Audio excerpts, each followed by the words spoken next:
నమస్తే. ఈరోజు న్యూస్ ఛానల్స్లో ముందుగా ఆంధ్రప్రభ పేపర్లో వచ్చిన వార్తలను చూద్దాం. మావోలకు నిన్న చావు దెబ్బ 26 మంది చనిపోయారు. ఛత్తీస్గఢ్ రాష్ట్రం నారాయణపూర్ జిల్లాలో అబూజ్ మడ్ అనే అడవులలో భీకరమైన ఎన్కౌంటర్ జరిగింది. 26 మంది చనిపోయారు. దాంట్లో ప్రధానంగా నంబాల కేశవరావు రాష్ట్ర ప్రధాన కార్యదర్శి, ఈ మావోయిస్ట్ పార్టీకి సంబంధించి. ఈయన చంద్రబాబు నాయుడు గారి పైన 2004లో 2003 ఆ ప్రాంతంలో జరిగిన అలిపిరి ఘటన, తిరుపతి దగ్గర అలిపిరి దగ్గర బాంబు దాడి జరిగింది నక్సలైట్లది. దాంట్లో సూత్రధారి పాత్రధారి అని ప్రధానమైన పాత్రధారి ఆయన కూడా చనిపోయాడు. ఇది ఒక వార్త. మావోలకు చావు దెబ్బ, నక్సల్స్ కురువృద్ధుడు ఎన్కౌంటర్. నక్సల్స్పై బలగాల పంజా, 51 గంటల పాటు హోరాహోరీ కాల్పులు. నంబాలతో పాటు 27 మంది మావోల మృతి, ప్రాణాలు కోల్పోయిన 2 జవాన్లు. మాద్ అటవీ ప్రాంతంలో భారీ ఎన్కౌంటర్. చంద్రబాబుపై అలిపిరి పేలుడు ఘటన, సూత్రధారి నంబాల. ఛత్తీస్గఢ్ అడవుల్లో నంబాల కేశవరావు కాల్చివేత. ఈయన నంబాల కేశవరావు చంద్రబాబు నాయుడు గారి పైన అలిపిరిలో బాంబు దాడికి సూత్రధారి, ప్రధానమైన ఘటన సూత్రధారి అట. ఆయన నంబాల కేశవరావు చనిపోయిన పరిస్థితి. దీనికి సంబంధించి ఒక వార్తను ప్రధానంగా ఈ మధ్యకాలంలో ఆపరేషన్ కగారు, దాని తర్వాత ఇది చాలా పెద్ద ఎత్తున నక్సలైట్ల పైన దాడి, నక్సల్స్ నష్టం జరుగుతుంది. వాస్తవంగా ఇది ఒక రకంగా కేంద్ర ప్రభుత్వం ప్రెస్టేజ్ తీసుకుంది. హోంమంత్రి అమిత్ షా గారు, ప్రధానమంత్రి నరేంద్ర మోడీ ఇద్దరు కూడా నక్సలైట్లు లేకుండా చేయాలి దేశంలో అనే దానికి పెట్టుకున్నారు. ఆ టార్గెట్ రీచ్ అవుతున్నట్టు అనిపిస్తుంది. దీనికి సంబంధించి ప్రధానమంత్రి చెబుతుండు, అద్భుతమైన విజయం, గర్వపడుతున్నాం. మావోయిజము ముంపును పూర్తిగా తొలగించి ప్రజలకు శాంతినిస్తాం. ఇది ఒక మైలురాయి, వెన్నెముక విరిచాం. 3 దశాబ్దాల పోరులో ప్రధాన కార్యదర్శి స్థాయి నేత మృతి చెందడం ఇదే తొలిసారి అని అమిత్ షా వీళ్ళు విజయోత్సవం లెక్క చెప్పుకుంటున్నారు. అద్భుతమైన విజయాలని. ఏది ప్రధానమంత్రి అండ్ హోంమంత్రి గారు. ఇది ఛత్తీస్గఢ్ నారాయణపూర్ జిల్లా అటవీ ప్రాంతంలో బుధవారం జరిగిన ఎన్కౌంటర్లో మావోయిస్ట్ పార్టీ ప్రధాన కార్యదర్శి Nambala Keshava Rao alias Basavaraju alias Ganganna alias Prakash alias Narasimha alias Narasimha Reddy, ఎన్ని పేర్లు, ఒక 10 పేర్లు ఉన్నట్టు అలియాస్ అని. ఇవన్నీ ఎందుకు పెట్టుకుంటారు? నక్సలైట్లు పేర్లు తెలవకుండా ఉండటం కోసం రకరకాల పద్ధతుల్లో మఫ్టీలు బయటకు తిరుగుతుంటారు. కాబట్టి నరసింహారెడ్డి అటేనా అలియాస్ నంబాల నరసింహారెడ్డి, గంగన్న అలియాస్ ఎన్ని పేర్లు ఉన్నాయి. ఆయనతో పాటు 27 మంది మావోయిస్టులు ప్రాణాలు కోల్పోయారు. ఆపరేషన్ ఖగార్లో భాగంగా కర్ర గుట్టలో ఆపరేషన్ తర్వాత కొద్ది రోజులు విరామం ఇచ్చినట్టే ఇచ్చి భద్రతా బలగాలు మళ్ళీ దూకుడుగా మావోయిస్టులపై విరుచుకుపడ్డాయి. ఈ క్రమంలోనే దండకారణ్యంలో అబూజ్మాడ్ అడవుల్లో నెత్తుటి చుక్కలు చిందించాయి. దంతేవాడ, నారాయణపూర్ జిల్లాల మధ్య గల దట్టమైన అబూజ్మాడ్ అడవుల్లో మావోయిస్టులు ఉన్నారనే సమాచారం నిఘా వర్గాల ద్వారా వచ్చిందట. ఈ మధ్య కాలంలో నక్సలైట్లను రూపుమాపే కార్యక్రమంలో భారత ప్రభుత్వం కానీ స్టేట్ గవర్నమెంట్స్ కానీ డ్రోన్స్ వ్యవస్థను ఉపయోగిస్తున్నాయి. దట్టమైన అడవికి కూడా డ్రోన్స్ పంపించి ఎక్కడెక్కడ వాళ్ళ స్థావరాలు ఉన్నాయి, ఎక్కడెక్కడ వాళ్ళ కదలికలు ఉన్నాయి అనేది కనుక్కునే పరిస్థితి వచ్చింది. గతంలో ఆ టెక్నాలజీ లేదు. ఆ టెక్నాలజీ వచ్చిన తర్వాత నక్సలైట్ల కదలికలు ఈజీ అయిపోయింది. గతంలో దట్టమైన అడవుల్లో ఎక్కడ ఉండేది, వీళ్ళు కనుక్కోలేని పరిస్థితుల్లో ఉండేది పోలీసులు కానీ నిఘా వర్గాలు. ఇప్పుడు డైరెక్ట్గా డ్రోన్స్ పంపడం వల్ల కంప్లీట్ పిక్చర్ విజువల్స్ వస్తున్నాయి, చాలా టెక్నాలజికల్ కెమెరాలతోనే. మొత్తానికైతే మావోయిస్ట్ పార్టీ, మావోయిస్ట్ ఆర్గనైజేషన్కి పెద్ద ఎత్తున నష్టం జరిగినట్టు చెప్పాలి. కర్రగుట్టలో కానీ దాని తర్వాత ఇది అబూజ్గఢ్ ఎన్కౌంటర్ కానీ. మొత్తానికి సూత్రధారి అంటే చంద్రబాబు నాయుడు గారి పైన పేలుడు ఘటన, సూత్రధారి అయితే చనిపోయింది. ఇది ఒక వార్త. ఆయన అప్పుడు ముఖ్యమంత్రిగా ఉన్నప్పుడు జరిగింది. మళ్ళీ ఇప్పుడు ఆయన ముఖ్యమంత్రిగా ఉన్నప్పుడే ఈ ఘటన కూడా జరగటం కోయిన్సైషన్ అయింది అన్నట్టు. రైట్. సజ్జలకు బిగ్ షాక్ అట. 55 ఎకరాల అటవీ భూముల స్వాధీనం, ప్రభుత్వం ఉత్తర్వులు జారీ చేసింది. వైఎస్ఆర్ కడప జిల్లా చింతమధ్యన మండలంలో వైఎస్ఆర్సీపీ నాయకుడు సజ్జల రామకృష్ణారెడ్డి కుటుంబీకుల ఎస్టేట్లో దాదాపు 55 ఎకరాల అటవీ భూమి ఉందని ఎంక్వైరీ చేశారు. ఆర్డీఓ, ఎంఆర్ఓ, కలెక్టర్ ఈ ముగ్గురు విచారణ చేశారు. ఆ విచారణ నివేదిక ఆధారంగా ప్రభుత్వం దాన్ని రద్దు చేసి మొత్తాన్ని, అంటే వాళ్ళకున్న టైటిల్స్ రద్దు చేసి ఫారెస్ట్ డిపార్ట్మెంట్ హ్యాండ్ ఓవర్ చేసుకోవాలని ఆర్డర్స్ ఇచ్చేసింది. మొత్తానికైతే 55 ఎకరాలు వదిలింది. ఇది ఇట్లా ఉండాలి. ఎవరైనా అక్రమాలు, అవినీతి, కబ్జాలు చేసిన పరిస్థితి ఉంటే, ఇప్పుడు మద్యం కుంభకోణం కానీ ఇంకో కుంభకోణం కానీ ఇంకోటి కానీ చెప్తున్నారు. పెద్ద పెద్ద అక్షరాలతో వార్తలు వస్తున్నాయి, పెద్ద పెద్ద అక్షరాలతో మాటలు చెప్తున్నారు. కానీ ఏం వస్తుంది ప్రజలకి? రివర్స్ ఏమైనా వస్తే రికవరీ అయితే. ఇప్పుడు ఇక్కడ 55 ఎకరాలు మళ్ళా హ్యాండ్ ఓవర్ చేసుకోరు, కబ్జా చేసిండని. ఇక అట్లా రావాలి. ఇప్పుడు మద్యం కుంభకోణంలో 3,600 కోట్ల రూపాయలు చేతులు మారినాయి అంటున్నారు. అవి రావాలా? లక్షల కోట్ల రూపాయలు తిన్నారు వైఎస్ఆర్సీపీ నాయకులు అని చెప్తున్నారు. అవి రావాలా? లేదా లక్షల కోట్ల రూపాయలు తెలుగుదేశం పార్టీ నాయకులు తిన్నారు, లంచాలు అక్రమాలు చేశారు, ప్రజల సొమ్ము తిన్నారు అంటున్నారు. అదంతా కక్కిచ్చే కార్యక్రమం ఉండాలి తప్ప ఉట్టిగానే సెట్టులేసి ఈ సిట్టులతో అయ్యేది లేదు, పోయేది లేదు, ఇంకా జీతాలు దండగైతే ఏ ప్రభుత్వాన్ని ఉన్నాయి. ఒక ప్రభుత్వం మారి ఇంకో కొత్త ప్రభుత్వం పార్టీ రాగానే లేదు పోయిన వాళ్ళంతా మొత్తం అవినీతి చేశారు, మేము కక్కిస్తాం, వాళ్ళు విధ్వంసం చేశారు, మేము బాగు చేస్తాం అంటారు. వాళ్ళు విధ్వంసం చేసిన దాని తాలూకా ఏం రికవరీ అయింది, ఆ విధ్వంసం నుంచి మనం ఏమి నేర్చుకున్నాం, ఏమొస్తుంది మనకి, ప్రజలకు ఏమొస్తుంది అనేది ఎక్కడా లేదు. ఇక ఇట్లాంటి జరగాలి. 55 ఎకరాలు ప్రభుత్వ భూమి కబ్జా చేసిన రికవరీ చేశారు, మొత్తం హ్యాండ్ ఓవర్ చేసుకుంటుంది ప్రభుత్వం, ఉత్తర్వులు జారీ చేశారు. ఇదే పద్ధతిలో మిగతా వాటికి ఎందుకు కావట్లే? ఏంది ఆ మతలబ్బు? ఇప్పుడు ప్రతిదీ ఇప్పుడు మీరు వేస్తున్న సిట్లు కానీ మీరు చేస్తున్న ఎంక్వైరీలకు సంబంధించి ఎక్కడెక్కడైతే అక్రమాలు జరిగినాయో, ఎక్కడెక్కడైతే కబ్జాలు జరిగినాయో, ఎక్కడెక్కడైతే లంచాలు చేతులు మారినాయో ఆ లంచాల తాలూకా రివర్స్ ఎందుకు రావట్లే? సెకీ ఒప్పందంలో 1750 కోట్ల రూపాయలు జగన్మోహన్ రెడ్డి ఆదాని దగ్గర లంచం తీసుకొని సంతకం పెట్టిండు అన్నారు. మరి ఆ 1750 కోట్ల రికవరీ ఏది? సెకీ ఒప్పందం రద్దు ఇది. ప్లస్ ఇప్పుడు 3,600 కోట్లు మద్యం కుంభకోణం అంటున్నారు, డైరెక్ట్గా మారినాయి అంటున్నారు చేతులు. అది ఎందుకు రావట్లే? అయిపోయింది, రిపోర్ట్ అయింది, ఆయన అరెస్ట్ చేసిన ఇది కాదు కావాల్సింది. ఈ అరెస్టులు, జైలుకు పంపటాలు, వాళ్ళు బెయిల్ తీసుకొని మళ్ళీ బయట రావటాలు, మళ్ళీ రాజకీయాల్లో పోటీ చేయటాలు, ఇవన్నీ మనం చూస్తూనే ఉన్నాం, కామన్గా అయితేనే ఉంది. అది కాదు కావాల్సింది. అరెస్ట్ అయ్యి జైలుకు పోయి మళ్ళీ బెయిల్ తెచ్చి మళ్ళీ పదవులు చేసే నాయకులు ఇవాళ లేరా? ముఖ్యమంత్రులు కాలేదా? ముఖ్యమంత్రి ఇప్పుడు చంద్రబాబు నాయుడు గారు జైలుకు పోయించిన ఆయనే, అంతకుముందు ఉన్న ముఖ్యమంత్రి జగన్మోహన్ రెడ్డి గారు జైలుకు పోయించిన ఆయనే, వాళ్ళు ముఖ్యమంత్రులు కాలే? అది కాదు. జైలు ఏముంది, 4 రోజులు ఉంటారు, పోతారు, బెయిల్ తీసుకొని వస్తారు. అది కాదు. రికవరీ ఏమైంది, ప్రజలకు ఏమొచ్చింది, ప్రజా ఖజానాకి ఏమొచ్చింది, అది కావాలా. కానీ దాన్ని చెప్పే నాదుడు లేడు. రైట్. కార్యకర్తల బాధ్యత నాది, పార్టీ కోసం కష్టపడిన వారి ఇంటికి పెద్ద కొడుకులా అండగా ఉంటా, ఇకపై కార్యకర్తలు నేరుగా కలుసుకోవాలని మంత్రి లోకేష్ నిర్ణయించిండట. కార్యకర్తల బాధ్యత నాది అంటాడు నారా లోకేష్ గారు. నిన్న ఒక కార్యకర్త ఇంటికి వెళ్ళిండు. ఇది తెలుగుదేశం పార్టీ కార్యకర్తలే బలమని, పార్టీ కోసం కష్టపడిన కార్యకర్తల బాధ్యత తాను తీసుకుంటున్నానని, వారి ఇంటికి తాను పెద్ద కొడుకులా అండగా ఉంటానని విద్యా ఐటీ శాఖల మంత్రి నారా లోకేష్ అన్నారు. కార్యకర్తల సంక్షేమం కోసం అహర్నిశలు కృషి చేస్తున్న మంత్రి లోకేష్ తన నియోజకవర్గ పర్యటనలో భాగంగా కార్యకర్తల సమావేశమై వారి సమస్యలు నేరుగా తెలుసుకొని పరిష్కరిస్తున్నారు. ఇకపై ఉండవెల్లిలో నివాసంలో కార్యకర్తలతో చెప్పిండట, నేను వాళ్ళని ఇక కంటికి రెప్పలాగా చూసుకుంటాను. ఇంకో ఇది సజ్జల రామకృష్ణారెడ్డిది రికవరీ చేసిన భూమి.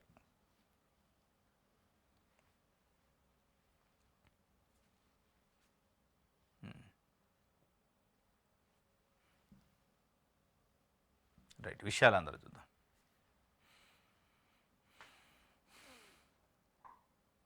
విశాఖ ఉక్కు కాపాడుకుందాం, ప్రైవేట్ సంస్థలకు దోచిపెడితే సహించబోం, కార్పొరేట్ శక్తులకు కొమ్ము కాస్తున్న బీజేపీ, ఒత్తాసు పలుకుతున్న చంద్రబాబు, పవన్. వామపక్షాల నిరసనలో సిపిఐ నేత రామకృష్ణ చెబుతున్న విశాఖ ఉక్కును కాపాడుకుందామని కమ్యూనిస్ట్ పార్టీలు, సిఐటి ఆధ్వర్యంలో అనేక కమ్యూనిస్ట్ పార్టీ కార్మిక సంఘాల ఆధ్వర్యంలో పెద్ద ఎత్తున నిరసన చేస్తాను. నిన్న పిసిసి అధ్యక్షురాలు షర్మిల కూడా దీక్ష చేసింది.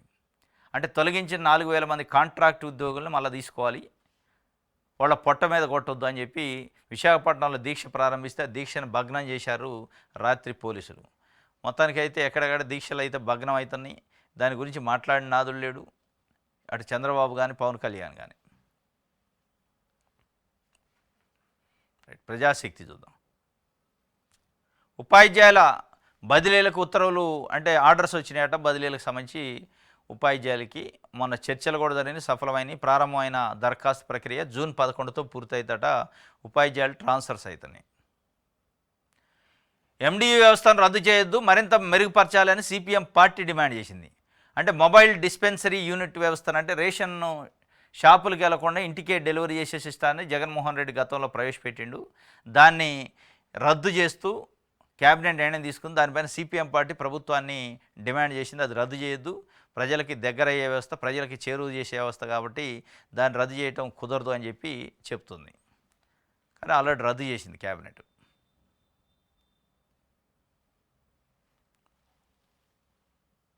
దిశ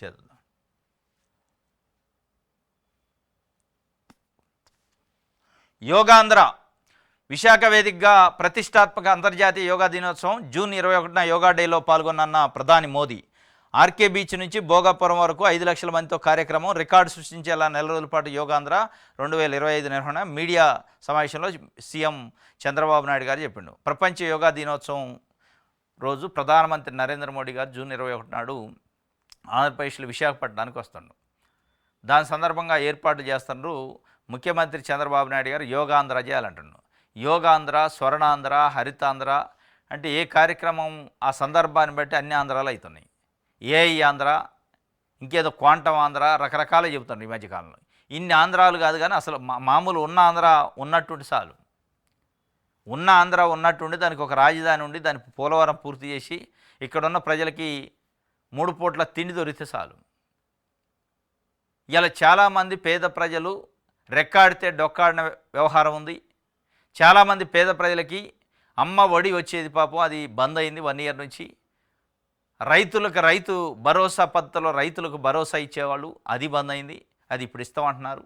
ఇక అట్లాంటివి ఇవ్వాలి కానీ యోగాంధ్రాలు, టెక్ ఆంధ్రాలు, స్వర్ణాంధ్రాలు, ఇంకొక ఆంధ్ర, హరితాంధ్రాలు, ఈ ఏ కార్యక్రమం జరిగితే ఆంధ్ర చేస్తా అంటే ఈ అన్ని ఆంధ్రాల కంటే ముఖ్యంగా ఉన్నది ఉన్నట్టుండి కాస్త దాన్ని డెవలప్ చేసుకుంటా అక్కడున్న 5 కోట్ల మంది ఆంధ్రప్రదేశ్ ప్రజలకి 3 పూట్ల 4 ఏళ్ళు నోట్లోకి పోతే చాలు, అది కోరుకుంటున్నారు.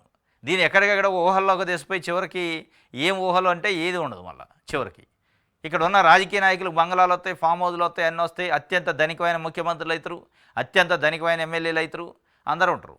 వీళ్ళు బాగానే ఉంటారు కానీ కింద ఉన్న ప్రజల పాపం వాళ్ళ జీవితాల్లో మార్పు రాదు. సామాన్య ప్రజల జీవితాల్లో మార్పు రాదు, వాళ్ళ ఆర్థిక వ్యవస్థలో మార్పు రాదు. ఇన్ని పెద్ద పెద్ద మాటలు చెబుతారు కానీ సామాన్య ప్రజల జీవితాలు, వాళ్ళ బతుకుల్లో మార్పు వచ్చిన పరిస్థితి ఎక్కడ కనపడలే. అది కనిపించాలా. ఈ విజనో ఇట్లాంటి యోగాంధ్రాలు, స్వర్ణాంధ్రాల వల్ల ప్రజలకు వచ్చేది ఏముండదు కానీ నాయకులకి వస్తే రావచ్చేమో. రైట్. విశాఖలో షర్మిల నిరాహార దీక్ష చేశారు. డిమాండ్లు నెరవేర్చాలని సమ్మె చేస్తున్న కార్మికులకు మద్దతు. వైజాగ్ స్టీల్ ప్లాంట్పై ప్రైవేటీకరణ చేయొద్దని డిమాండ్. భగ్నం చేశారట.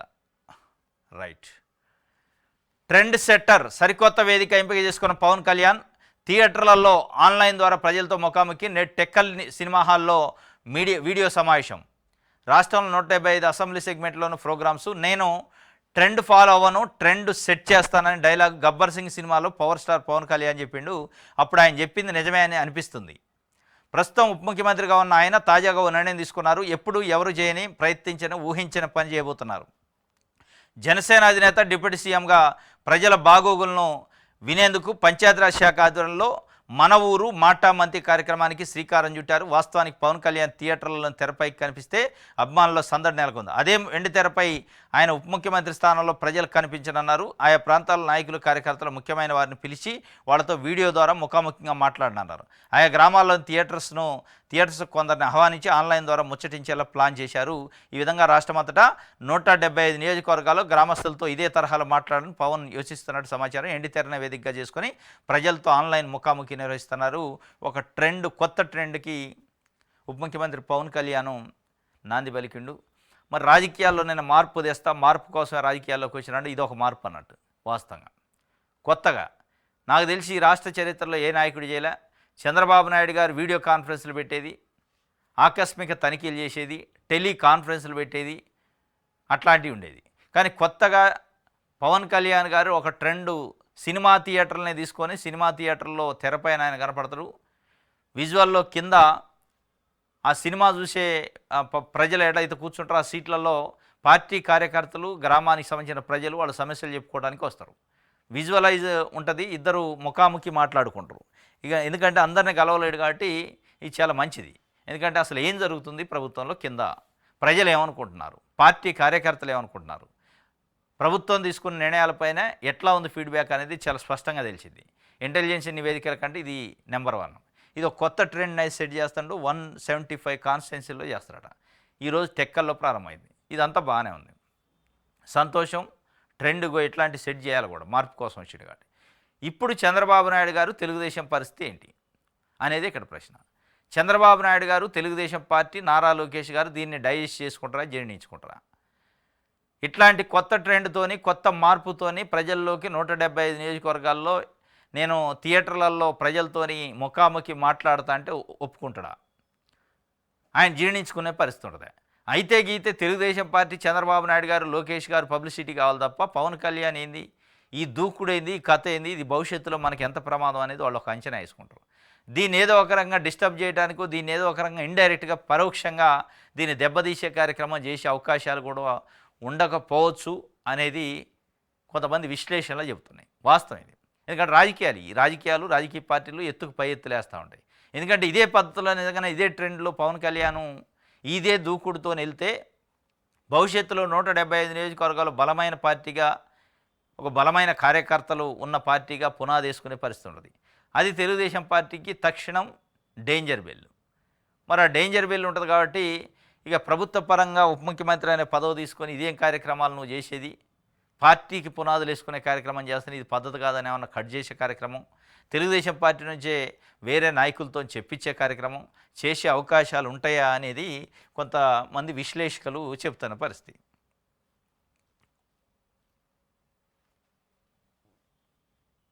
రైట్, సాక్షి చూద్దాం. నంబాల ఎన్కౌంటర్, ఎదురుకాల్పులో మరణించిన మావోయిస్ట్ పార్టీ సుప్రీం కమాండర్, పలువురు కీలక నేతల సహా 27 మంది మృతి. ఛత్తీస్గఢ్లోని అబూజ్మాడ్ అడవుల్లో నెత్తుటి దారులు. ఇది నంబాలకు సంబంధించి. రేపు రేషన్ కూడా ఆపేస్తారా, అదే కూటమి సర్కారు ఉద్దేశం. వైఎస్ఆర్సీపీ నేత కారుమూరి నాగేశ్వరరావు మండిపాటు. పేదల నోటికాడి కూడు తీయాలన్నదే మీ లక్ష్యం, ఇంటింటికి మద్యము సరఫరా అనే మీ విధానం. ఇంటికే రేషన్ రద్దుతో మళ్లీ క్యూలో కోట్లాది మంది, తద్వారా వారి ఆత్మగౌరవానికి భంగం. దేశం మెచ్చిన వ్యవస్థకు రాజకీయ కుట్రలతో మంగళం. వైఎస్ జగన్కు మంచి పేరుస్తుంటే ఓరలేకపోతున్నారు. దుష్ప్రచారము పచ్చాబద్దాలతో ఎన్నాళ్ళు మభ్యపెడతారు. ఇంటింటికి రేషన్ సరఫరా కొనసాగించాల్సిందే. ఇంటింటికి ఇచ్చే రేషన్ బండ్లు రద్దు చేశారు, త్వరలో రేషన్ కూడా ఏమైనా రద్దు చేస్తారని ఆయన మాజీ మంత్రి కారుమూరి నాగేశ్వరరావు ఒక డౌట్ వ్యక్తం చేసిండు. సరే రేషన్ రద్దు చేయకపోవచ్చు కానీ అది కేంద్ర ప్రభుత్వం స్కీమ్ కానీ, సరే వాళ్ళు పొలిటికల్గా ఒక విమర్శ. కాకపోతే ఇంటింటికి ఇచ్చే రేషన్ను ఇంటికి తీసుకుపోయి ఒక పేద ప్రజల సెల్ఫ్ రెస్పెక్ట్ని, ఆత్మగౌరవాన్ని కాపాడుతూ వాళ్ళ ఇంటి దగ్గరికే ప్రభుత్వాన్ని పంపిణీ చేసే కార్యక్రమం చాలా అద్భుతం. దేశం మెచ్చింది కూడా. అది జగన్మోహన్ రెడ్డి తెచ్చిండు అనేది ప్రజలకి 5 సంవత్సరాల నుంచి నాటింది. కాబట్టి జగన్మోహన్ రెడ్డి తెచ్చిండు కాబట్టి ఆ బండి పోయినప్పుడల్లా మళ్ళీ జగన్మోహన్ రెడ్డి అనే వ్యక్తి ప్రజలకు గుర్తొస్తారు కాబట్టి దాన్ని ఉంచొద్దు, సమూలంగా మార్చేయాలి. ప్రజలకు ఏమన్నా కానీ మనకి ప్రజలు కాదు ముఖ్యం, పార్టీలు రాజకీయాలే ముఖ్యం అనే పద్ధతిలో ఇవాళ ప్రభుత్వం చేసినట్టు అనిపిస్తుంది. ఆ బండి ప్రతి నెల రేషన్ ఇవ్వడానికి ఊర్లోకి పోయిందంటే ఆ ఊర్లో ఉన్న ప్రతి వ్యక్తికి అది కనపడినప్పుడు ఓహో ఇది జగన్మోహన్ రెడ్డి పెట్టింది అనేది గుర్తొస్తుంది.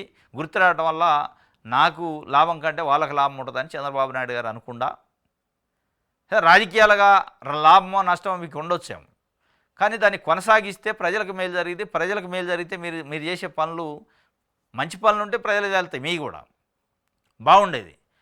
కానీ ప్రజల కోణం కాకుండా అది మంచి పని చెడు పని చూడకుండా రాజకీయాలు పార్టీల కోణంలో చూసి రద్దు చేశారు ఇవాళ.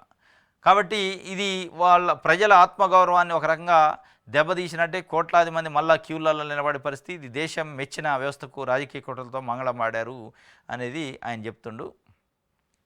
కూటమి ప్రభుత్వ అరాచకాలకు ధీటుగా ఎదుర్కొందాం. వైఎస్ఆర్సీపీ అధ్యక్షుడు మాజీ ముఖ్యమంత్రి వైఎస్ జగన్మోహన్ రెడ్డి చట్టపరంగా న్యాయపరంగా పార్టీ అండగా ఉంటుందని భరోసా. ధైర్యంగా నిలబడాలంటూ తిరువూరు కౌన్సిలర్లకు అభినందనలు.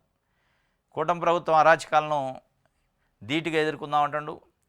జగన్మోహన్ రెడ్డి కార్యకర్తలకు బలం ఇచ్చే, ధైర్యం ఇచ్చే కార్యక్రమం చెప్తుంది. నిన్న మొన్న తిరువూరులో మున్సిపల్ చైర్మన్ మార్చే కార్యక్రమంలో 17 మంది కౌన్సిలర్లు వైఎస్ఆర్సీపీకి, 3 కౌన్సిలర్లు మాత్రమే తెలుగుదేశం పార్టీకి ఉంటే అధికారాన్ని ఉపయోగించి అధికార పార్టీగా దౌర్జన్యం చేసి కొంతమందిని గుంజి ఏదో కార్యక్రమం చేశారు. మీరు ధైర్యంగా ఉండండి, పార్టీ భరోసాగా ఉంటుంది, చట్టపరంగా న్యాయపరంగా దాంట్లో డౌట్ లేదు అని చెప్పి. ఇంకోటి ఇలా మీడియా సమావేశం ఉంది వైఎస్ జగన్మోహన్ రెడ్డిది, మాజీ ముఖ్యమంత్రిది. 11 గంటలకి రాష్ట్రంలో నెలకొన్న పరిస్థితులు, పరిణామాలపైన ఆయన మాట్లాడతారట. ఏం మాట్లాడే అవకాశం ఉంది, కార్యకర్తలకు ఏం ధైర్యం ఇస్తారు, ప్రజలకు ఏం ధైర్యం ఇస్తారంటే ప్రధానంగా వైఎస్ఆర్సీపీ కార్యకర్తలకైతే అక్రమ కేసులు, మద్యం కుంభకోణం, రకరకాల కేసులు, వేధింపులు వీటి నుంచి ప్రత్యక్షంగా ఆయన చాలా సూటిగా ముక్కుసూటిగా కుండబద్దలు కొట్టి 100% కాన్ఫిడెన్స్తోని మళ్ళా అధికారం మందే, మళ్ళా మనమే పార్టీ అధికారంలోకి రాబోతుంది, ఎట్టి పరిస్థితుల్లో వీటన్నిటికీ మూల్యం చెల్లించుకుంటారు, ప్రతి ఒక్కళ్ళు మిమ్మల్ని ఎవరైతే వేధిస్తారో వాళ్ళ పేర్లు రాసుకొని పెట్టుకోండి అని ఆయన ఒక రకంగా సందేశం ఇస్తారు. మరి ఏ ధైర్యంతో ఇస్తుండో అనేది ప్రజల నాడిని బట్టే లేదా ప్రభుత్వం పైన వ్యతిరేకత ఉందనే కానీ చెప్తుండు. దాన్ని కూడా ఇలా మీడియా సమావేశంలో చెప్పే అవకాశం ఉన్నట్టే తెలుస్తుంది. దాంతోపాటు మద్యం కుంభకోణం విషయాలపైన కూడా మాట్లాడుతున్నట్టుంది. రైట్.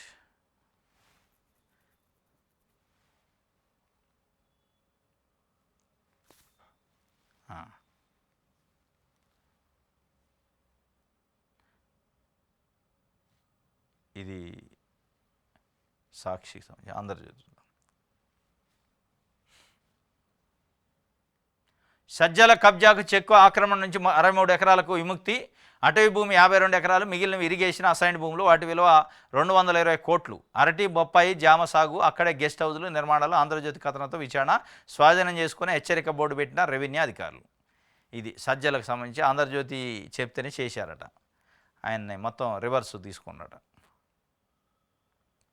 కిక్కురు మనలేరు, మద్యం స్కామ్లో పక్కాగా టెక్ ఆధారాలు, ఆర్డర్ మెయిల్స్ నుంచి కలెక్షన్స్ కాల్స్ దాకా, ఫైళ్లు, కంప్యూటర్లు, ఫోన్లు, ఫోరెన్సిక్ విశ్లేషణ, నేడు పూర్తి నివేదిక కోర్టుకు సమర్పణ, తప్పించుకునే అవకాశం లేకుండా ఉచ్చు వేశారట అని ఆంధ్రజ్యోతి చెబుతుంది. కిక్కురు మనలేరట, మద్యం స్కామ్లో పక్కాగా టెక్ ఆధారాలు ఉన్నాయట. ఆ ఇన్వెస్టిగేషన్ చేసే ఏజెన్సీ కూడా చెప్పట్లే, అంత బలంగా ఆంధ్రజ్యోతి చెప్తుంది. మరి వీళ్ళ కాడ ఏమైనా టెక్ ఆధారాలు ఉంటే ఐదేఎస్పై ఇన్వెస్టిగేషన్ ఏజెన్సీలకు ఇచ్చారో తెలియదు, కానీ మొత్తం ఆర్డర్ మెయిల్స్ అట, కలెక్షన్ కాల్స్ అట, ఫైళ్లు, కంప్యూటర్లు, ఫోన్లను ఫోరెన్సిక్ విశ్లేషణ చేస్తారట. ఇక తప్పించుకునే అవకాశమే లేదట. ఇదంతా ఒక భాగం, మంచిదే, తప్పించుకోవద్దు, ఎవరైనా దోషులు ఉంటే బయటకు కూడా రావద్దు. కానీ దీంతో మరి ఆ రికవరీ ఏమైంది?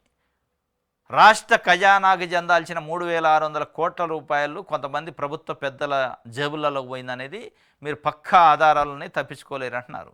మరి తప్పించుకోలేనంత ఆధారాలు ఉన్నప్పుడు ఆ రికవరీ ఏమైనా ఉంటుందా? 3600 కోట్లు వచ్చి ఖజానాలో పడతాయా? వాటిని వేరే స్కీములకి ఏమైనా వాడుకునే అవకాశం ఉంది అంటే ఏమి లేదు, సిల్లిగా రావు, ఉట్టిదే. ఈ పక్కా ఆధారాల కథ, ఈ పక్కాగా ₹1 రాని కథ. కాకపోతే ఎవరినైతే టార్గెట్ చేశారో వాళ్ళని లోపటేసే కార్యక్రమానికో దానికో ఉపయోగపడింది తప్ప దేనికి ఉపయోగపడదు. షర్మిల దీక్ష భగ్నం, తొలగించిన ఉక్కు కార్మికులను విధుల్లోకి తీసుకోవాలంటూ విశాఖలో ఆమరణ దీక్ష చేశారు. రాత్రిని భగ్నం చేసి తరలించిన పోలీసులు అని చెప్పి షర్మిలను అరెస్ట్ చేస్తున్న దృశ్యాలు ఇచ్చారు. ఆమె తొలగించిన ఉద్యోగులు మళ్ళీ తీసుకోవాలంటుంది.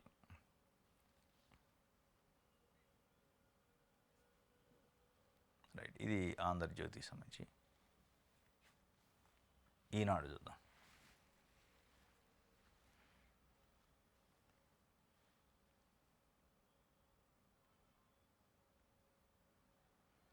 రైట్. పాఠశాల సిలబస్లో యోగాను చేరుస్తాం, కనీ విని ఎరగని విధంగా అంతర్జాతీయ యోగా దినోత్సవం, నెల రోజుల పాటు యోగాంధ్ర పేరుతో ప్రత్యేక కార్యక్రమాలు, రాష్ట్ర వ్యాప్తంగా 2 కోట్ల మంది పాల్గొనేలా ఏర్పాట్లు. జూన్ 21న విశాఖపట్నంలో 5 లక్షల మందితో భారీగా కార్యక్రమం, ముఖ్యమంత్రి చంద్రబాబు నాయుడు గారు వెల్లడి. పాఠశాల సిలబస్లో యోగా చేరుస్తారట. కనీ విని ఎరగని రీతిలో ఇది చేస్తారట ఈ యోగా కార్యక్రమం. యోగా డే సందర్భంగా ప్రధానమంత్రి మోడీ గారు వస్తున్నారు కాబట్టి ఇప్పుడు మోడీ గారు మెచ్చుకోవాలనో, మోడీ గారు అప్రిషియేషన్ చేయాలనో, ప్రశంసించాలనో ఆరాటపడుతున్నట్టుంది. కానీ దీంతో ప్రజలకి ఏం ఉపయోగం? యోగా డే, యోగా ఆంధ్ర, యోగా అనే సిలబస్ని పాఠశాలలో పెట్టాలి, మంచిదే. దాంతోపాటు నైతిక విలువల విషయాలు కూడా పెట్టాలి. నైతిక విలువలు ఎట్లా బిల్డప్ చేయాలి, రాజకీయ నాయకుల నైతిక విలువలు ఎట్లుంటాయి, ప్రజలు ఎట్లా ఉండాలి అనేది కూడా స్పష్టంగా చెప్పాలి, చెబితే బాగుంటుంది. యోగా సిలబస్తో పాటు మోరల్ వాల్యూస్, విలువలు అనే విషయంలో రాజకీయ నాయకుల విలువలు ఎట్లుంటాయి, రాజకీయ నాయకుల విలువలకు ఎట్లా తిలోదకాలిస్తారు, రాజకీయ నాయకులు నైతిక విలువల విషయంలో ఎట్లా యూటర్న్లు తీసుకుంటారు, ఒక పార్టీని, ఒక వ్యక్తిని బూతులు తిట్టి మళ్ళీ అదే పార్టీని, అదే వ్యక్తిని మళ్ళీ అదే నోటితో ఎట్లా పొగుడుతారు, ఇది ఎంతవరకు నైతిక విలువలు, ఎట్లాంటి ప్రజలు అర్థం చేసుకొని వీటిని మా రాజకీయ నాయకుల మాటలను పట్టించుకోవద్దు, మాకు పూర్తిగా విలువలు ఉండవు అనే పద్ధతిలో చెప్తారా, లేదా వీటినే ఫాలో కావాలి, ఏ నైతిక విలువలు, ఈ పత్రికలు ఇట్లాంటి యూటర్న్ పత్రికలు, ఇట్లాంటి యూటర్న్ ఛానళ్ళు, ఇట్లాంటి యూటర్న్ రాజకీయ నాయకులు ఒకసారి ఒక పార్టీని ఒక నాయకుడిని బండబూతులు తిడతారు, తీవ్రమైన విమర్శలతో వార్తలు వేస్తారు. అదే పార్టీ నాయకుడిని అదే వ్యక్తిని మళ్ళా చాలా ప్రశంసలు ఆకాశానికి ఎత్తిన ఘటనలు మన ఆంధ్రప్రదేశ్లో చూస్తున్నాం. ఇక అట్లాంటి నైతిక విలువల విషయంలో కూడా ఆంధ్రప్రదేశ్ ప్రజలు డైలమాలో ఉన్నారు. అవి కూడా ఒక చాప్టర్ పెట్టాలి. నైతిక విలువలు, రాజకీయాలు నైతిక విలువలు, ప్రజలు నైతిక విలువలు, ఇట్లాంటి అంశాలపైన కూడా పెడితే యోగాతో పాటు బాగుంటుంది. రైట్. ఇది ఈరోజు న్యూస్ అనాలిసిస్. రేపు తాజా వార్తలతో తిరిగి కలుసుకుందాం. Thank you.